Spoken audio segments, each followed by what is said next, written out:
Lee at Iridium. Hope everyone's doing all right today. And I've got Dominic and Jam. They're back. How you doing, guys? Hey, all right.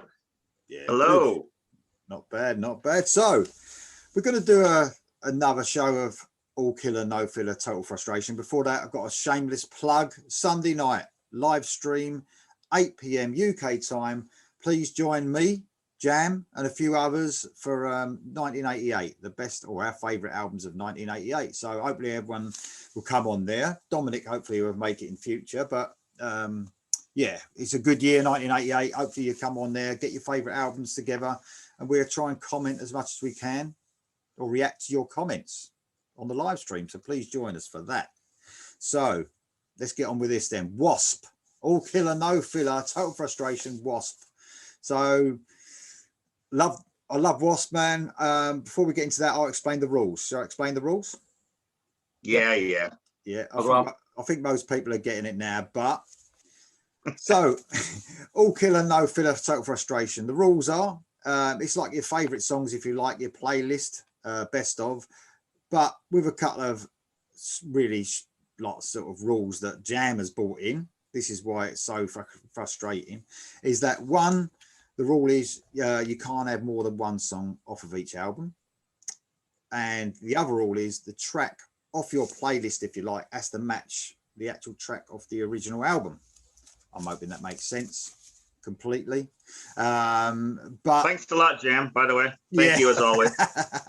So it's harder than you think. It really is. And, you know, you think, oh, this is easy. But once you start doing it, you find out that you can't have tracks that you'd really want, and you have to put up with second best tracks. Sometimes you have to put up with a track you really don't fucking want. That's the worst bit. So it doesn't even become an all killer. Especially if you're doing Metallica. Yeah, exactly. Yeah, especially if you've got a band that's got, we do usually do 10 tracks usually. So if you've got a band that have only got 10 albums out, you have to choose one off of that album, and you fucking might hate the album. St. Anger. Yeah, let's just put it out there, just in case anybody didn't know what it was. Well, other people would say other albums, but there you go. So you could have had Lulu. Lulu, yes, of course, yeah. So we're doing W.A.S.P. I don't know about you guys, but with W.A.S.P, yet again, I'm guilty as fuck. I left this band for a long time. I like their really early first couple of albums. Third album, not so good. Fourth album, I thought they improved, but then I left them for some reason. And then they brought out some really good stuff recently. So this was like going back. And luckily enough, a few weeks ago, I did a top 10 tracks of W.A.S.P on another show. So I've actually gone recently back. So it wasn't too bad for me. I've got all that stuff. Jam, he has been cheating on us, Jam. Yes, I have. Well, not cheating. He was already, he already had all of his lists and everything. And yeah. So this wasn't too bad, but obviously I've still ended up with a lot of choices where I couldn't have my first choice. Loads. Yeah. Especially because those first couple of albums are really real good for me. So they are fully loaded. Yeah, absolutely. Exactly. So we're going to go around the houses. Obviously, I think Dominic. I was first last time. Dominic then, because I get confused when I don't go last. So I'm easily confused, as you could tell. Right. So Dominic, you go Fair first enough. then, mate. With track one, W.A.S.P. Here we go. Track one. Yeah. Track one is start with the latest one. So track one for me is from Golgotha, and that is Scream. Just an amazing opener. Really great track. I was really kind of surprised by that album, because they've been taking a lot of time in between albums these days. But when that came screaming out, I was like, all right, okay, let's go, let's do it. So yeah, I really like that track. I think it's a great opener. I've got to say, man, I mean, if you're like me and you did leave this band for a while, the new stuff is, man, I mean, the production's there as well now, and it's got a great sound to the albums as well, which is always a plus. Good choice, mate. What you got, Jam? Yeah, I agree. I mean, I've been with W.A.S.P not all the way through totally, but I've been back with him for quite a few years now. So I was with him probably when Babylon came out in 2009, and so yeah, the new albums are really good. If anybody hasn't checked them out, they had a period the same as everybody else, a dodgy period, but they're back to their best now. If you want to check them out. Okay, I've gone back to 2002, "Dying for the World" album, and the opening track is "Shadow Man."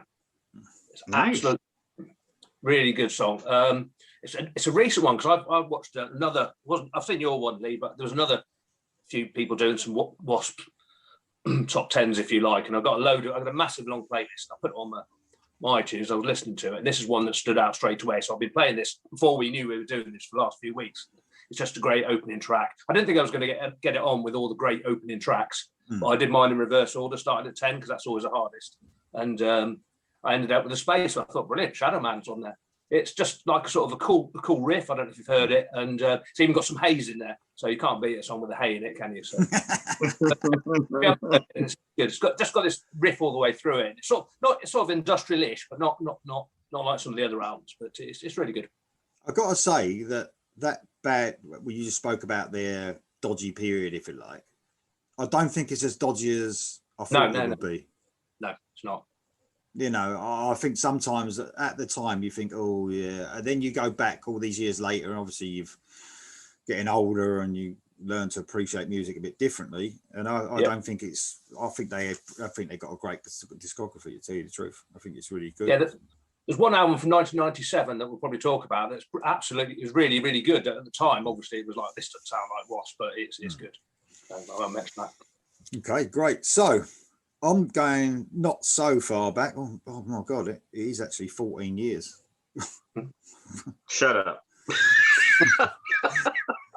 2007, the Dominator album and Mercy.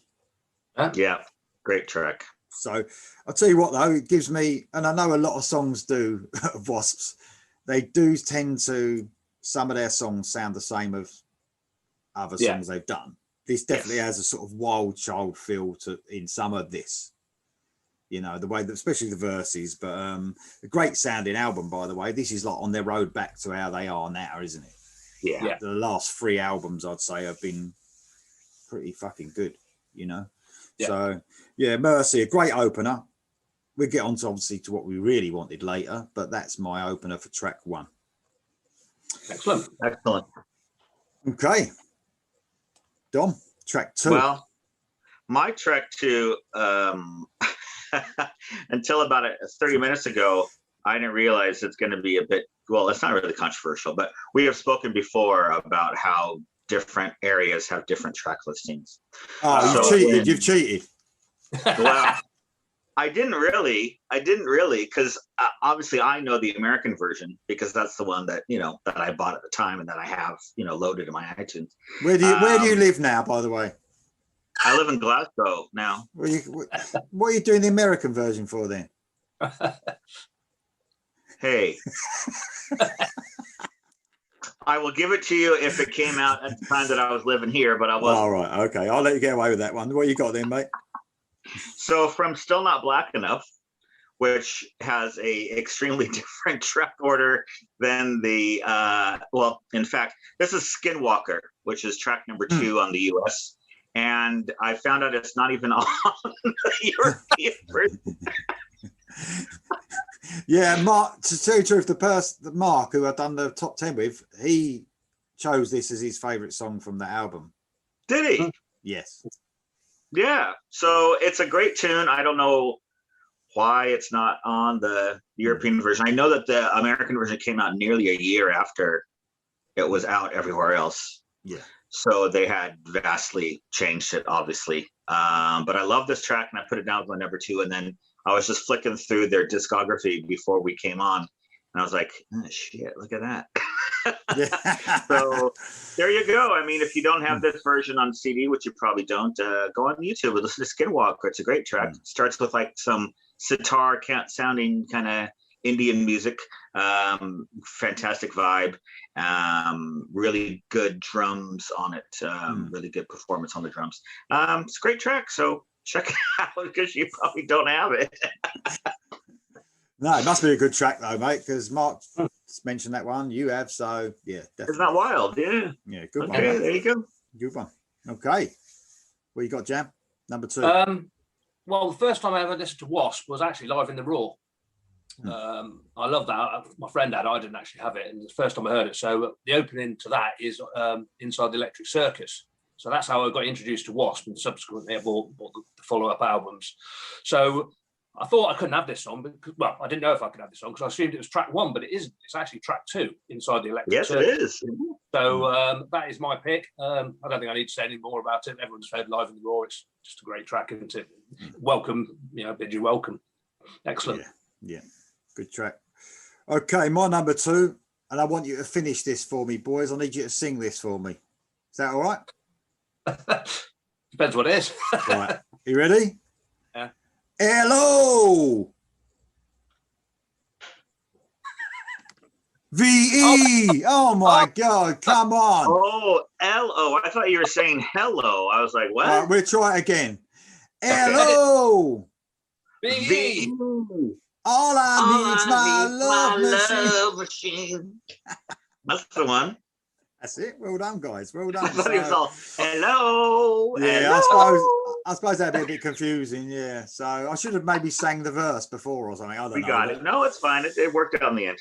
So yeah, I know it's a bit, I don't know. I don't think this is ridiculous. I think it's really menacing, actually, this song.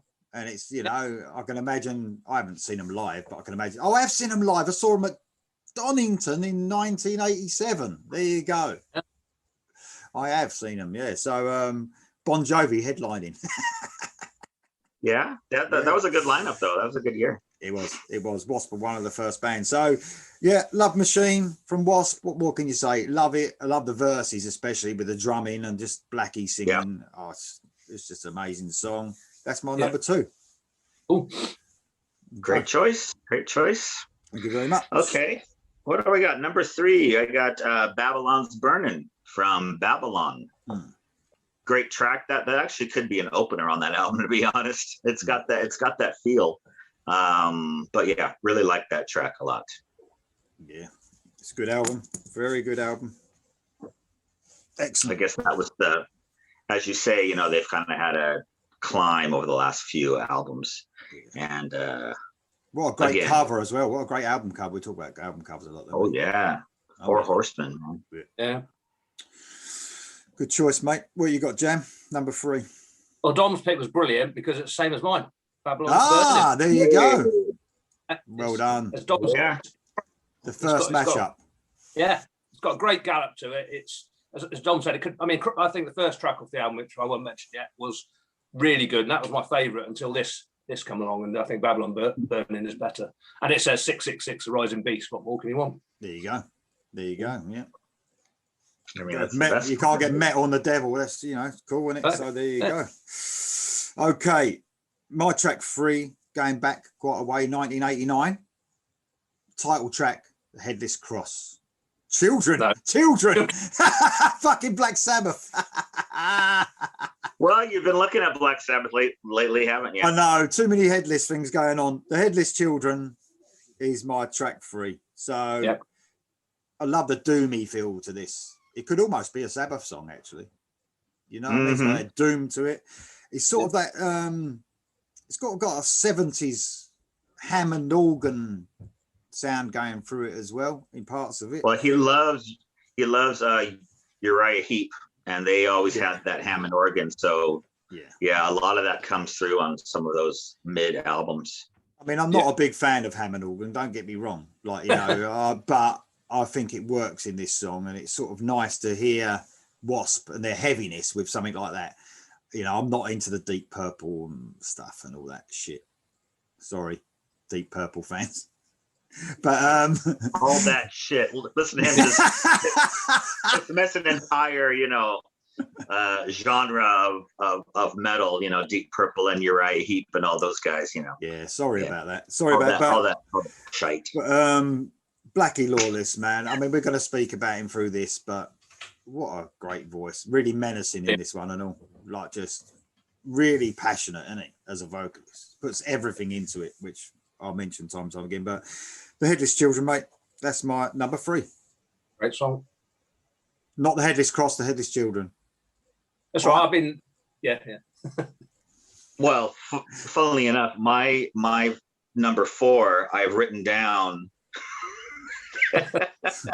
it's from the Crimson Idol, but I've written down Eternal Idol, and that's a fucking Black Sabbath episode. I've been doing exactly the same. I keep saying Eternal Idol instead. Oh, fucking hell. I think it's just age. That's all it is. Yeah. It's just age. Definitely. Well, then okay. Number 4 is Chainsaw Charlie, Murders in the New Morgue. Oh, yeah. I like that one. Immediately a standout for me on that album. And they still do it live all the time. There's a great line in that. I can't remember it, but I was listening to it the other day, and there's a great line. Something about I'm a motherfucking.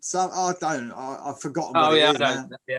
You might know what it is, but this is like one of my stories where it's like, so I tell a story and it just goes, yeah. No. I can't. But it was a real, like, I was laughing when I heard this one the other day. It came on in my car, and I was laughing my fucking head off. Yeah. Anyway, that's a great song. It's a long one. I think it's about 7 or 8 minutes, but yeah, keeps your attention. And anything with a chainsaw, come on. Yeah, I agree. It's good. Yeah. Okay, then. Number 4, mate, for you, Jam. I've gone to not one of the better albums, Eldorado, and track Damnation Angels. Mm-hmm. Probably one of the standout songs on it. It's a bit of a slow song. Lots of vocals and stuff like that. And it's just really quite a cool song on a not particularly good album, I think. I don't like the spoken bit at the end, and they can get rid of that. That's just not really not needed for me. You know what I mean? Yeah. But the song's really cool. I actually like that album. That was kind of a return to their earlier kind of lyrics, all about sex and rock and roll, and you know, because he had gotten quite serious there for a while, and Eldorado was kind of their return to that first album, as far as lyrically is concerned, you know, sex, dirty balls and shit like that, you know, just yeah. So I actually thought it was kind of refreshing after years of really po-faced, you know, lyrics. Was this time when he became serious after the 9/11 attacks? Was that when because my mate Mark was saying that it was after that he changed a bit lyrically, especially. Well, Dying for the World. I think I think Dying for the World and then Dominator are both kind of about more about war and you know, American policies regarding that or whatever. So Eldorado was the last shot of the cod piece, kind of morality. Yeah. Okay, well, my number 4. So you've mentioned this album already, Jam. It wasn't one of my favourite albums, I must admit. I was a bit disappointed in it at the time, and still am. I think it's a bit weak as far as the W.A.S.P album's concerned, but that's the Inside the Electric Circus album. Right. I just thought it was a bit repetitive. It just sounded like they was just trying to just copy what they just had on the last couple of albums, but not quite as good. So this is probably the weakest track on my playlist, although I like it. It's probably my weakest track, and it's not the track I would have wanted off that album either. It's that it's ended up at number 4. And 95 Nasty is that one. I quite like that. I mean, I do like it, but you know, there's a weak, if there's one weak album in the early stages of W.A.S.P, I think that's it, Inside the Electric Circus for me. I think the production didn't do it any favors either. It sounded very muddy and not much power in it. It wasn't very clear at all. But it's I do like the track. It's one of the better ones for sure. One of the biggest singles in England as well, as far as like charts concerned. Yeah. But I like it, but not. It sounds like a lot of other W.A.S.P songs, but not quite. Yes. Yeah, it's definitely kind of like you can hear other songs from the previous 2 albums in that. Yeah, without a doubt. But it's still a good track. That's my number 4. Something, it couldn't all be total killer. You know, my playlist. Even though this is called All Killer No Filler. Well, as best you can do. Yeah. Maybe we should change the name of this bit. Like, well, we tried our best. Yes, exactly. Okay, so my number 5 is going back to the first album, and it's School Days. I love anything that has a Z instead of, School Days. Is that why you chose it? Is it? One of the reasons, absolutely. Most of we've got Manowar there, Manowar and Metal Days with a Z as well. Love that. Anyway, no, this is one of my favorite tracks off the first album, and this was also a single, but it's weird that it's not on any of their compilations, any of their best of. So I don't know, he must not like it anymore or something. But I love songs about school and day rebelling against the the man. Yeah, it's good. I mean, that's what rock and roll is all about, right? Exactly. Well, unless not on the last few albums, but yeah, before that. Exactly. Okay, what's your track 5, Jam? Right, my track 5. This is going back to the album that I think some people didn't like at the time, but it's actually really good. From KFD, Kill Fuck Die, 1997. Kill Your Pretty Face. Now the album's a little quite industrialist sounding, but it's still W.A.S.P. But this song is brilliant. It just starts off with like soft vocals and a soft intro, a bit like they started the Heretic on the Lost Child on that sort of spoken bit, and then it sort of goes into a sort of a Dawsey bit, like at the end or something like that, and it builds up like an industrial, and then it goes crashing into Kill Your Pretty Face. It's just a totally different type of W.A.S.P. song, but it really works. If you haven't heard it, it's worth checking out. Yeah. So when we did the top 10 W.A.S.P. with my mate Mark, he mentioned this album. Obviously, we got onto this album, and he was obviously going through he was getting the ump when because of Marilyn Manson was getting all the plaudits, I suppose, about how weird he was and how out there he was. So Blackie went a bit fucking mad on this album, didn't he, and the tour. And Mark told me to look at a bit of live footage where he raped a nun. Yeah. I watched it. I actually thought the nun was real at first because her face was hidden, and it actually the actual hanging there, it looks really real. And then he ended up grabbing a baby out of her and pulling it out. I thought, well, that can't be real, but it still looks fucking real. I haven't seen any of this, man. I gotta go and look at that. That sounds amazing. So like she was strung up at the side, like she's fucking strung up on these hoists things, and then he goes up and he had his bare ass at the time cut out of his fucking leather trousers. All right, yeah. He ends up like raping the nun, and then he pulls he actually goes inside her and pulls a baby out and shows it to the audience. Fuck yeah! But that sounds incredible. To tell you the truth, the prosthetics or whatever they used, it fucking looked good. Honestly, it really. It's obviously I'm definitely going back to YouTube. It's only a camera, like it's not a proper film. Yeah. But it fucking. I'll tell you what, the effects they did look good. You'll be impressed. You will be. Anyway, apparently he regrets that.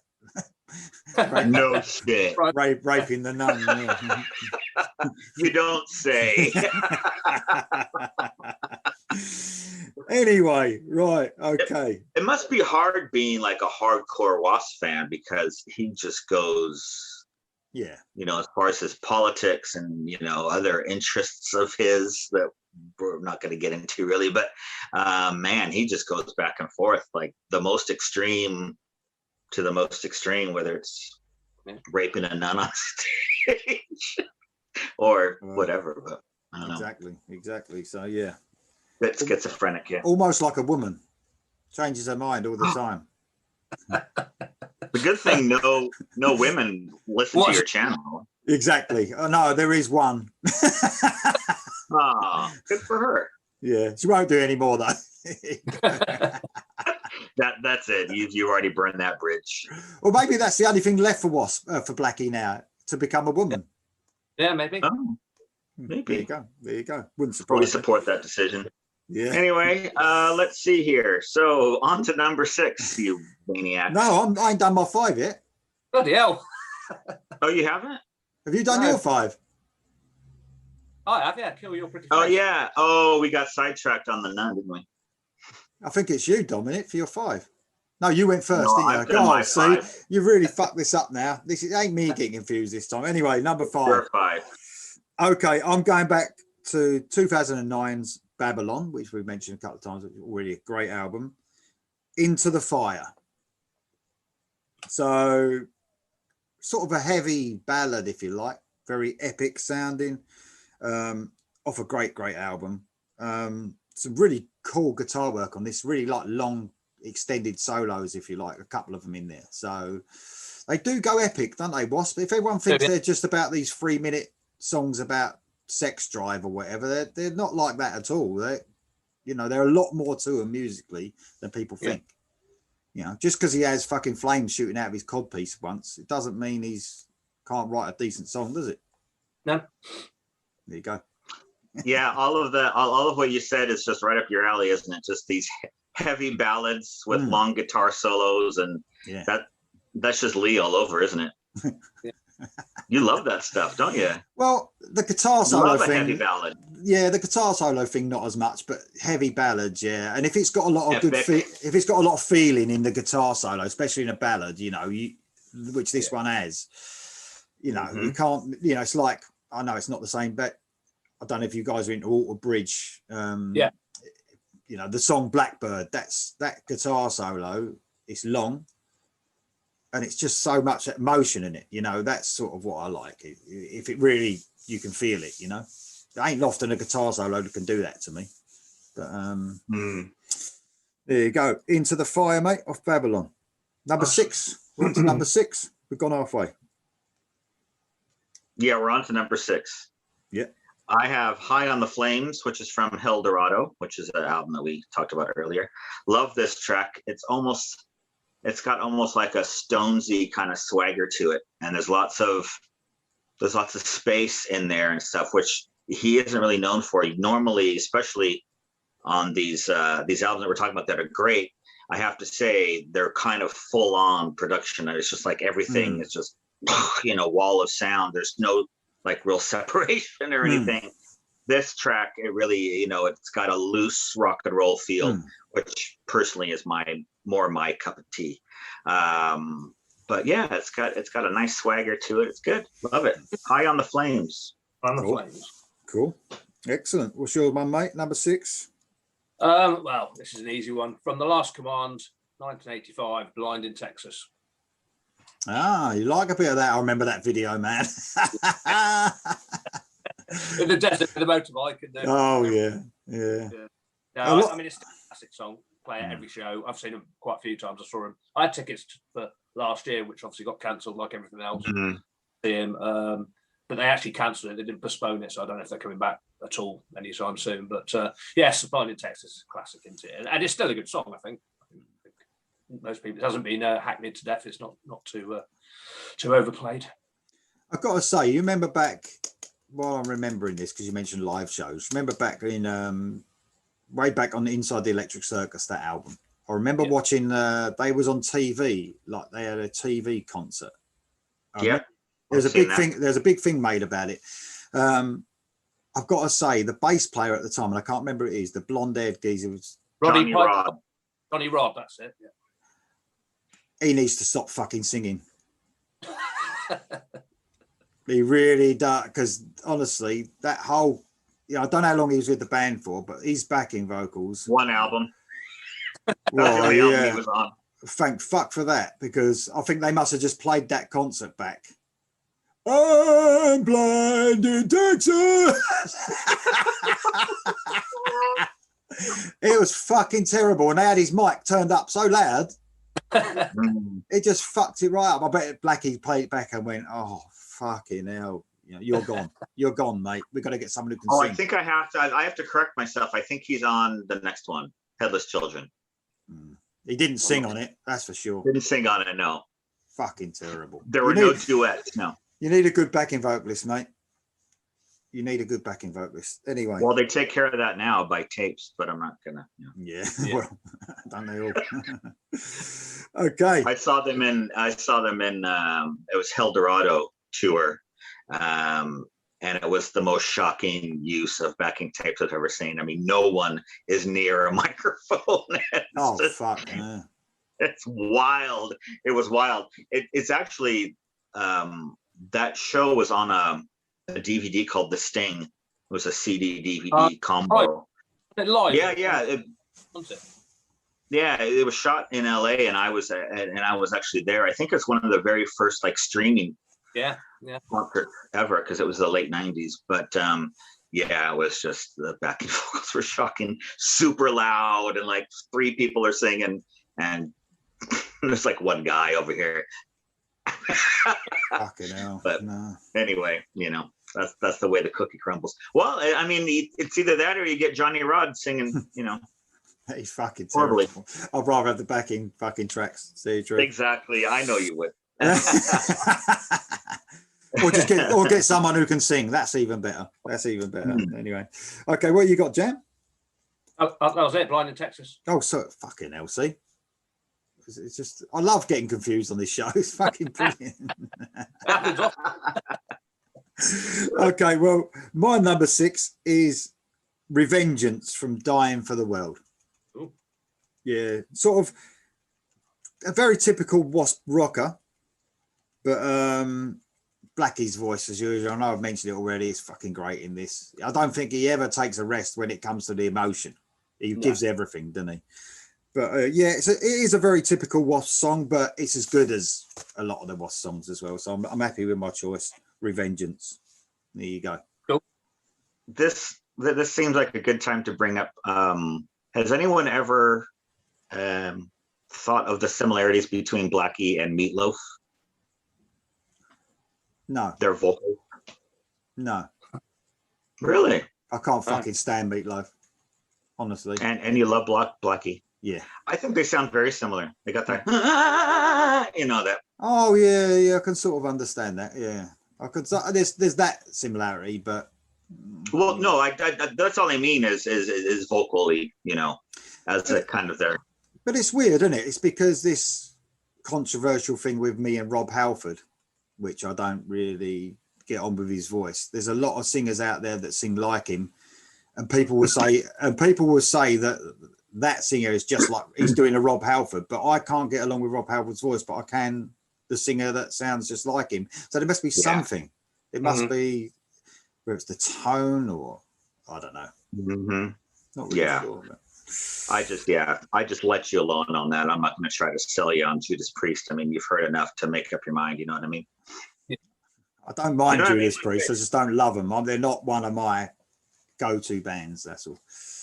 For some reason. Anyway. Okay, Blackie Lawless, Meatloaf. That was my connection. Yeah, now I'm going to be fucking listening for Meatloaf now when I'm listening to Blackie Lawless. You will. It's one of those things. Once I put that in your mind, when you listen to W.A.S.P now, you're going to think, man, that really sounds like Meatloaf. Because, Meatloaf gives it all he has as well, Yeah. You can tell. Yeah. I appreciate what Meatloaf does, but not for me. Never has been. Good album covers. No, me neither. Good album covers. I think that's really funny when you interview him. I think it seems like a top bloke, but yeah, musically, not for me at all.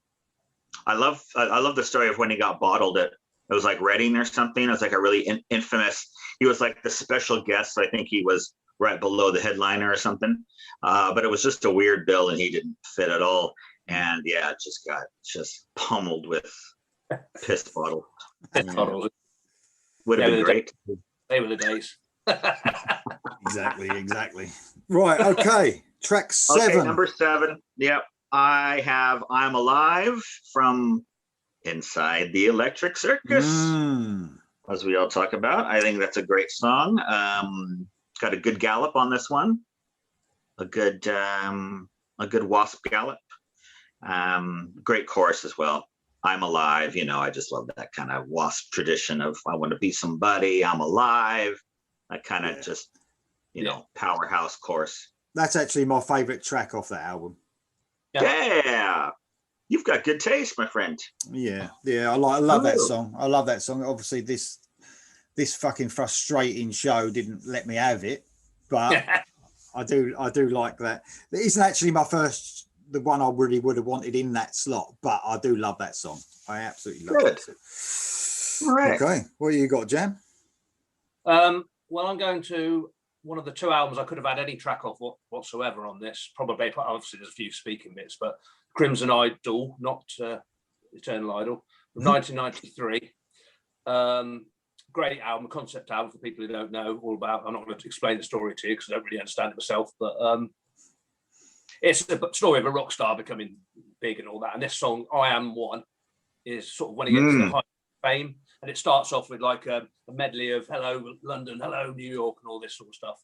And into a rocking song, and it's it's brilliant. It's like when he's at the height of his fame, but starting to get disillusioned with it, I guess. The whole album, for people who haven't heard it, is very, because he's a big, massive fan of The Who. It's very sort of Tommy, Quadrophenia type vibe to the whole album. Although it's still metal and rock, it's just definitely got that sort of feel to it. And I Am One of the real raunchy sing-along songs on it. As I say, I could have picked loads of songs off this one, but it fell nicely into slot 7. So. Cool. Well, I'm going way back to 1985, the Last Command album.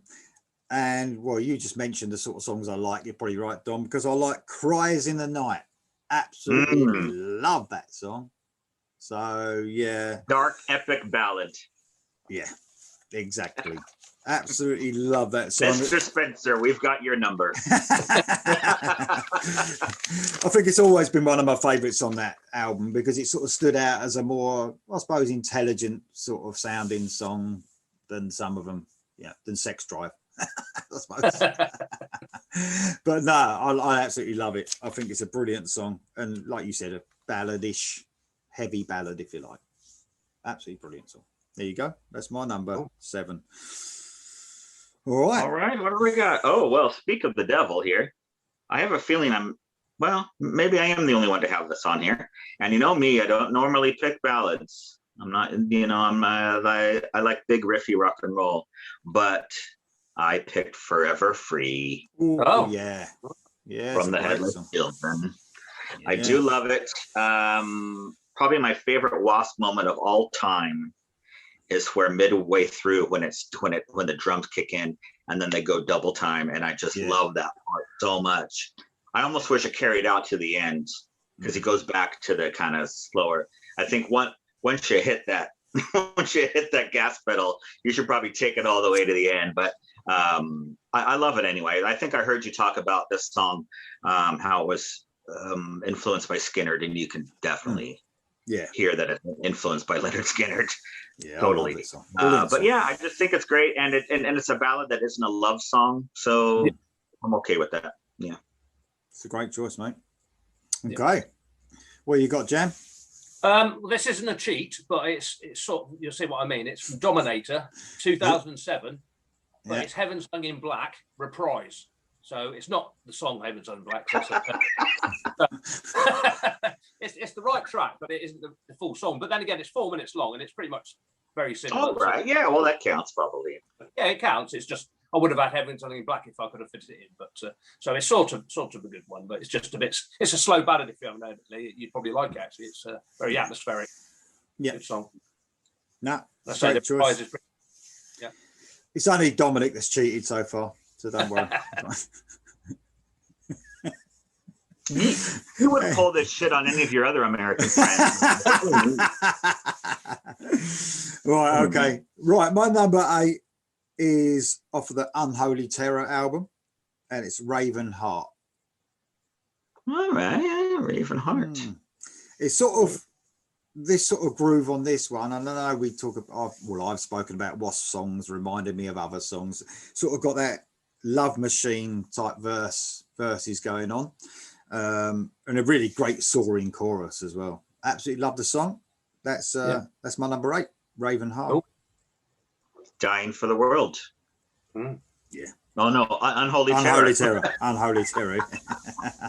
You can see how these all get a bit Yeah, mixed up. exactly, Yeah. exactly. Right, we're nearly Okay. there. Track We're number nearly 9. there. Track number 9. Track number 9 for me is from Dominator, and it's Deal with the Devil. It's kind of a boogie. It's kind of a straight up boogie song. It's got even like a kind of a status quo type groove. It reminds me a lot of, there was on their first best of, there was on the First Blood Last Cuts or something, there was a track called Sunset in Babylon, which I think that was actually a single, but it was only on that best of, and it was too far down for me to even try to include it. But it's got a very similar feel to that Sunset in Babylon. It's very much kind of a good time rock and roll song.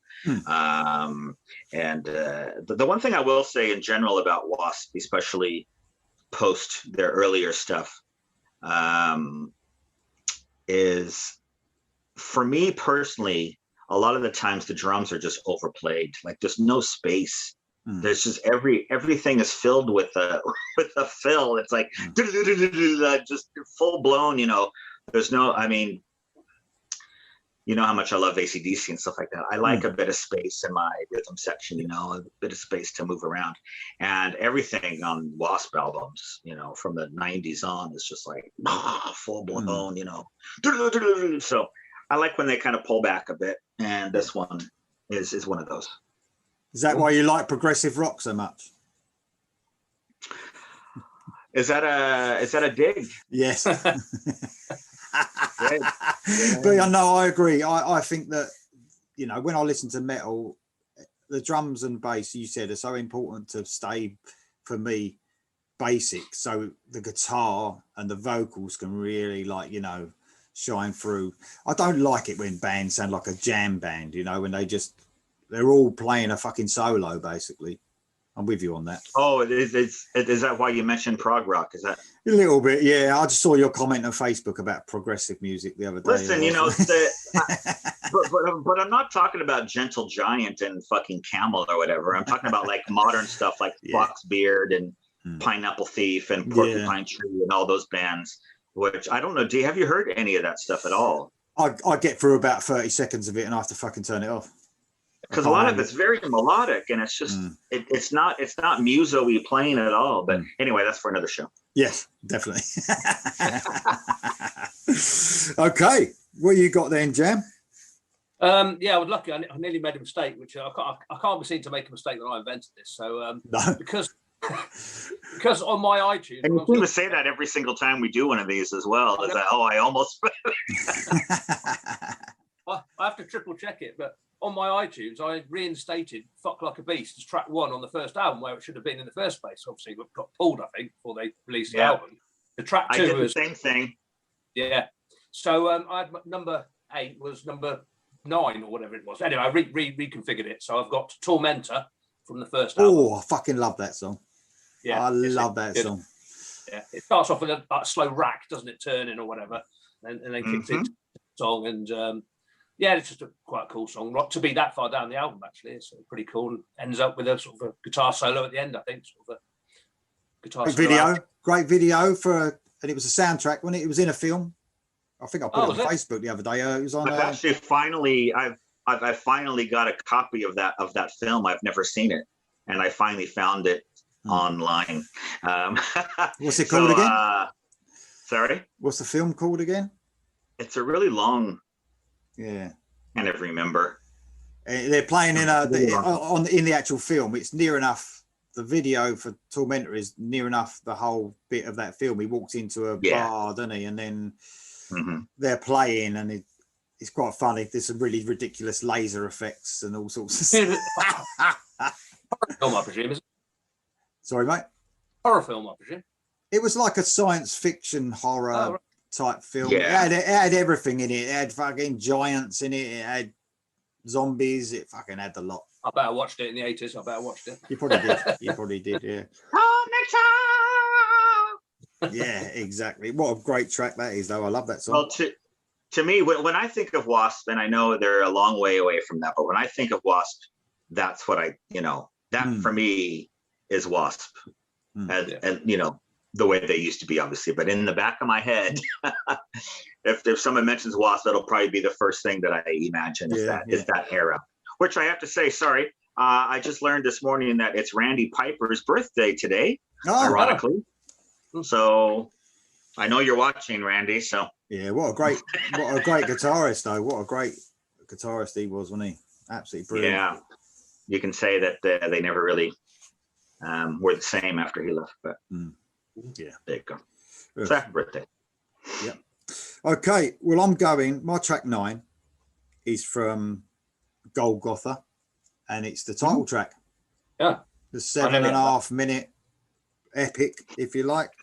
So we all know the story. What is Blackie's become a Christian now, and you know, I'm not sure if that whole album is totally Christian based lyrics. I think a couple are mainly, but this one especially.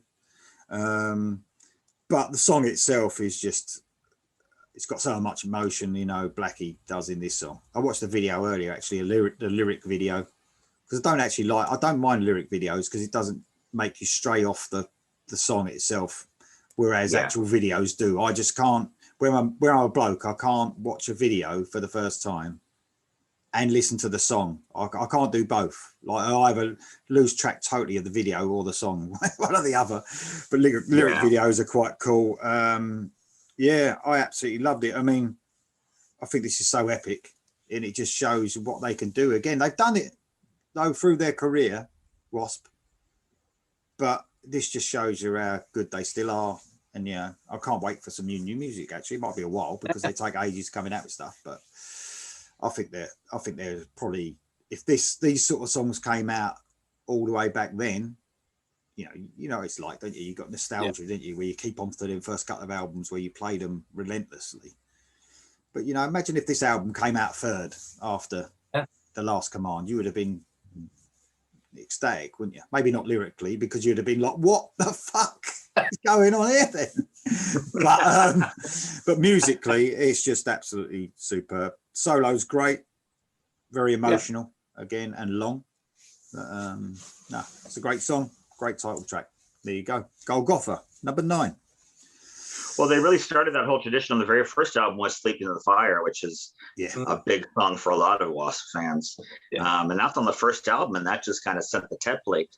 And then, of course, you know, they've had that Cries in the Night was the next one. So. Exactly. Okay, so number 10. We've mentioned this a couple times, so I picked Sex Drive. Yeah. Sex Drive in the Last Band. No, there's nothing. I like the song. I think it's cool. I think it's funny. I liked it when I was a kid, obviously. I thought it was fucking hilarious. You know?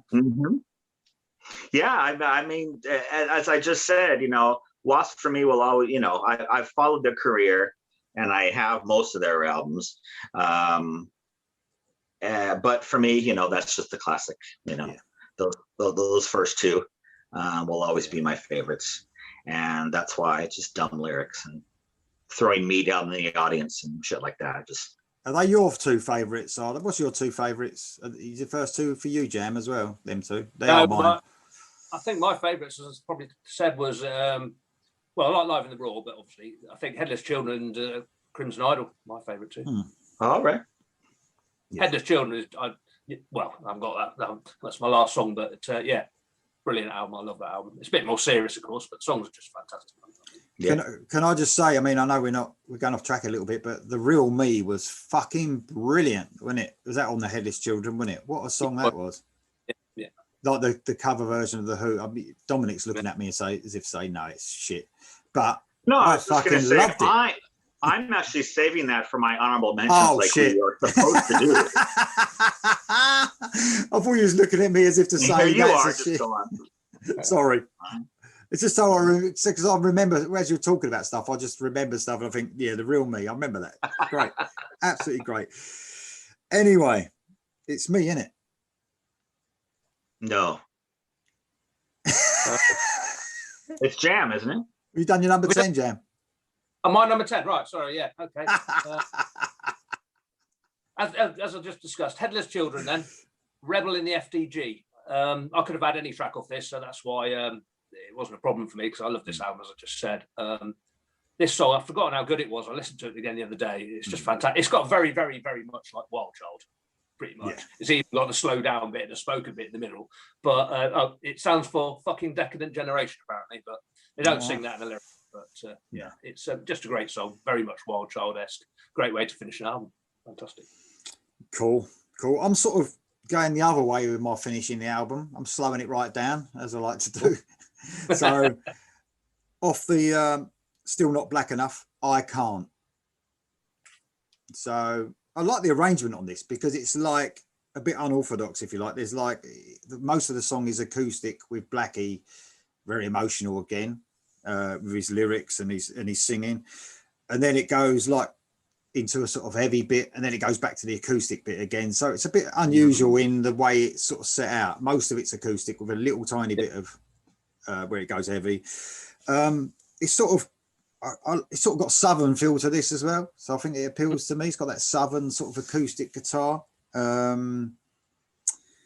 Yeah, I just really like it. I mean, there's a bit of swearing going on even in a ballad, but it sort of sounds when Blackie does it, it sort of seems like it's not out of place. Do you know what I mean? Yeah, it's not forced. Yeah. No, if other bands done it in a slow sort of acoustic song, you'd be like, but is it I Can't Fuck or something he says in it and so forth, but it goes into a long line of stuff he can't do, but it's very good song. And that's finishing off my list.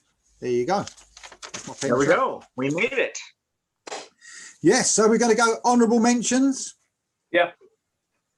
Who's first? Going to go around the same. I guess I'm first because I went. Yeah, I guess I'm first. Okay. So I don't have a whole lot, but obviously there's probably more from the first couple albums. No big surprise there.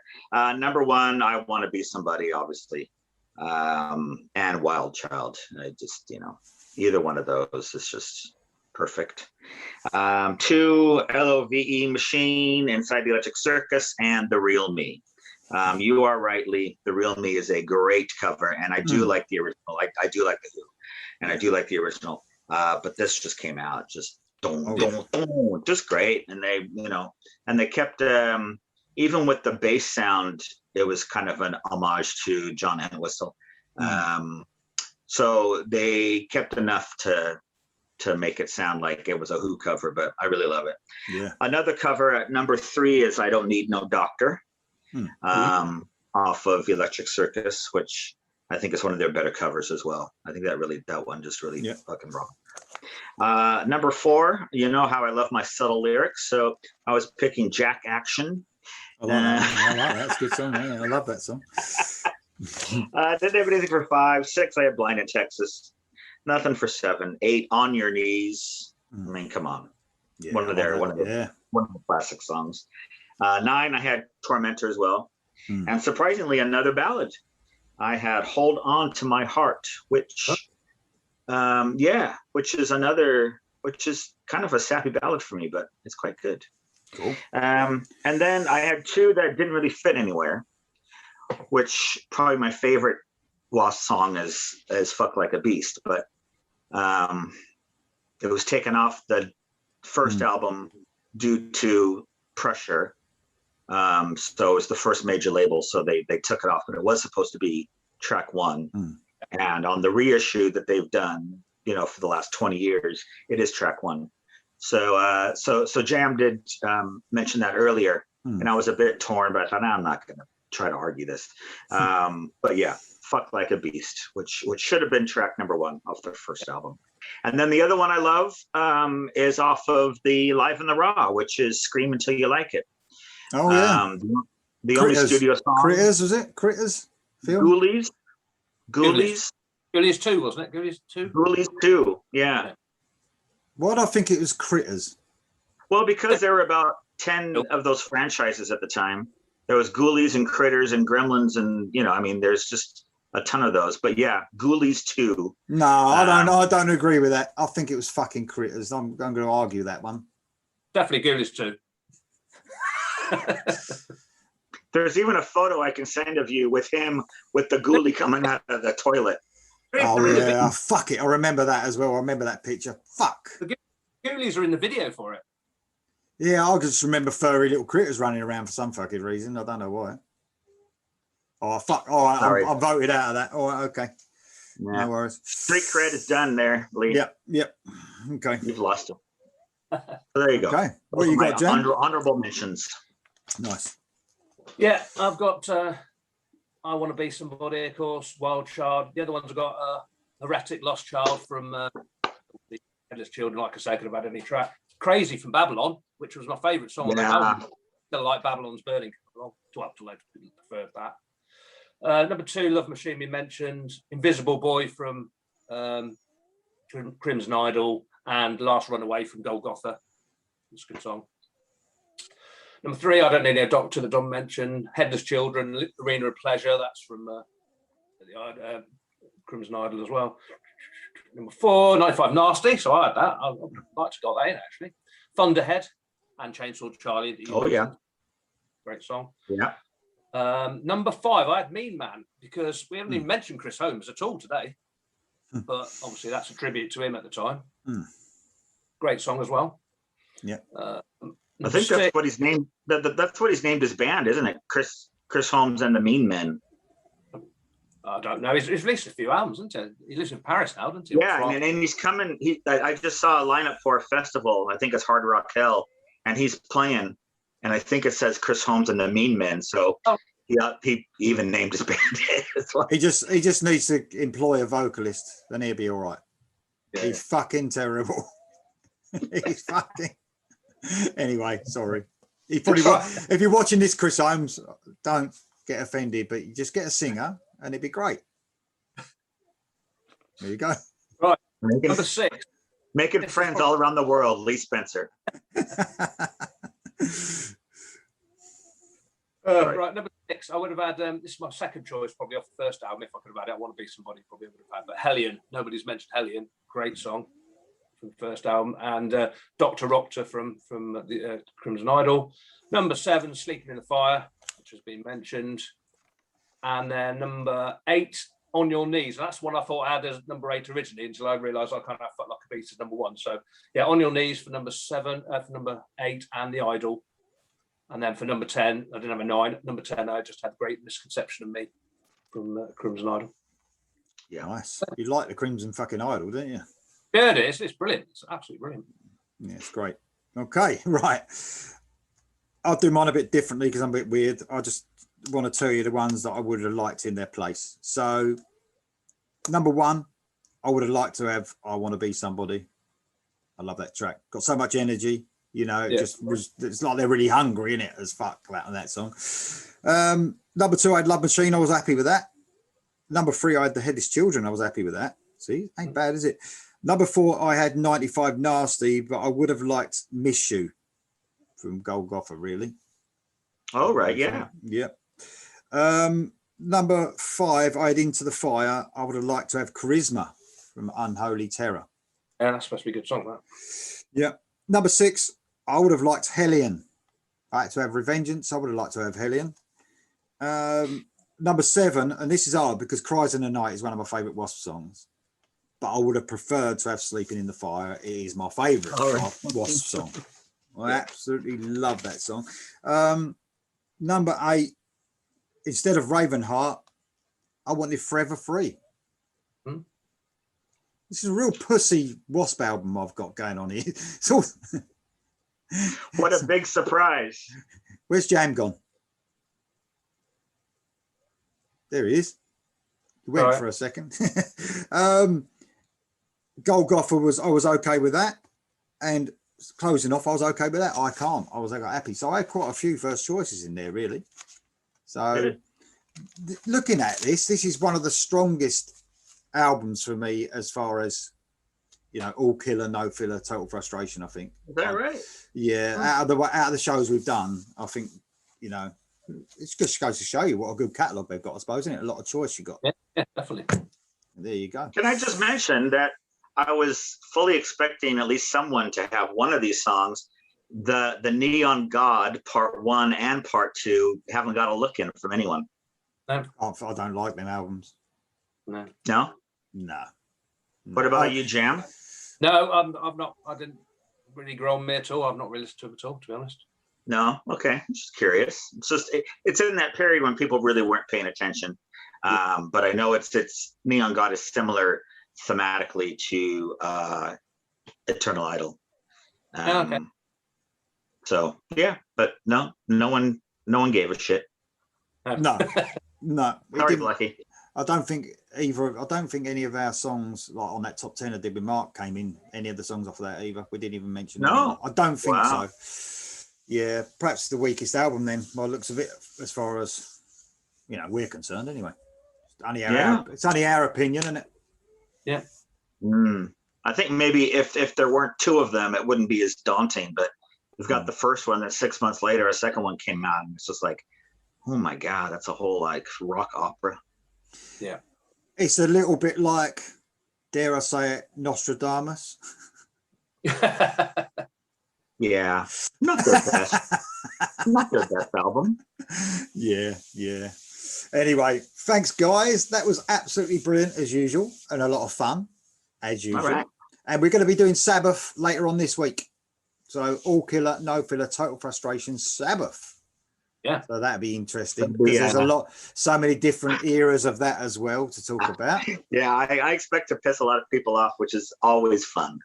Well, listen, you're gonna piss. You're gonna piss you will always piss someone off when you're talking about Sabbath, unless you like the whole fucking lot. Do. Well, there you go. Then you're going to piss people off because not everyone likes it all, do they? So yeah, it's gonna be good. I can't wait. Yes, exactly. That's coming up later this week, probably Thursday. So I'll see you then, guys. Yep. Cheers. Yep.